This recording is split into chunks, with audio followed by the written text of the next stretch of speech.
మీరు రోజులో ఎవరిని ప్రతిసారి జ్ఞప్తికి తెచ్చుకుంటారు?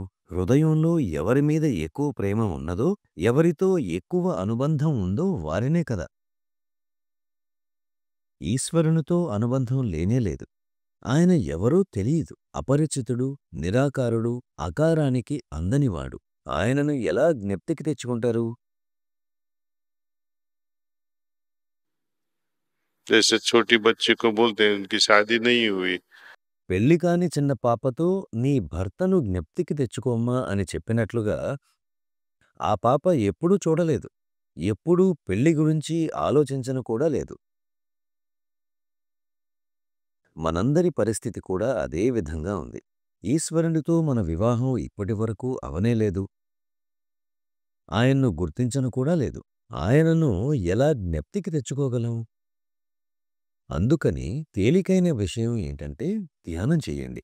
మీరు ధ్యానం ఎలా చెయ్యాలంటే, ఆ ధ్యానంలో మీ స్థితి ఎంత లోతైనదయి ఉండాలంటే, అందులో దాని ప్రేమలో, దాని లోతులో మీరు మునిగిపోవాలి.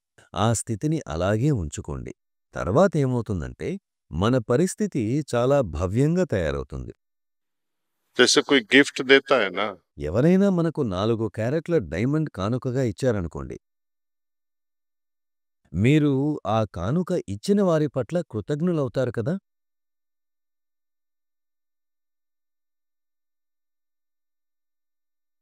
అంటే మనం మనకు అంతరంగంలో కలిగిన స్థితిని ఆనందించటం ఎప్పుడైతే మొదలుపెడతామో దానితో ఐక్యమైపోతాం. అప్పుడు ఆ స్థితిని మనకు ప్రసాదించిన వారి పట్ల ఎవరినైతే మనం చూడను కూడా చూడలేదో, उसके प्रति एक कृतज्ञता हो जाती है।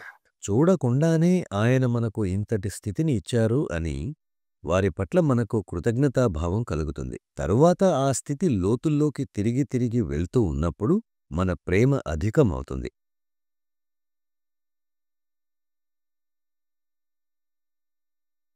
మన హృదయం నుండి ఎప్పటికీ వెళ్ళనే వెళ్ళదో అటువంటి స్థితిని నిరంతర స్మరణ అని నేను అంటాను.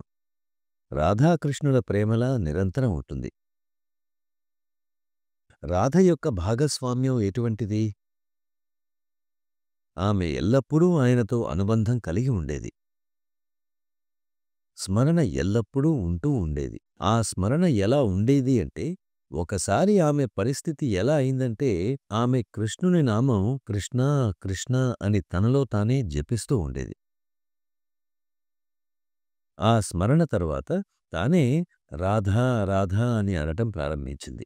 ప్రజలు ఆమెను పిచ్చిదైపోయింది, తన నామస్మరణ తానే చేసుకుంటోంది అనేవారు. కాని ఆమె తన నామం తాను స్మరించడం లేదు. ఆమె స్వయంగా కృష్ణునిగా తయారైపోయింది. అలా కృష్ణునిలా అయిపోయిన తరువాత ఆమె రాధా రాధా అని స్మరించడం మొదలుపెట్టింది. ఇంకొక చోట కూడా చెప్పబడింది ఏంటంటే, మీరు ఎటువంటి స్మరణలో ఉండాలంటే, భగవంతుడే మిమ్మల్ని స్మరణకు తెచ్చుకోవాలి. మీ గురువు మిమ్ములను జ్ఞప్తికి తెచ్చుకుంటున్నారా? అటువంటి స్మరణ ఉండాలి. మమేకమైపోవాలి.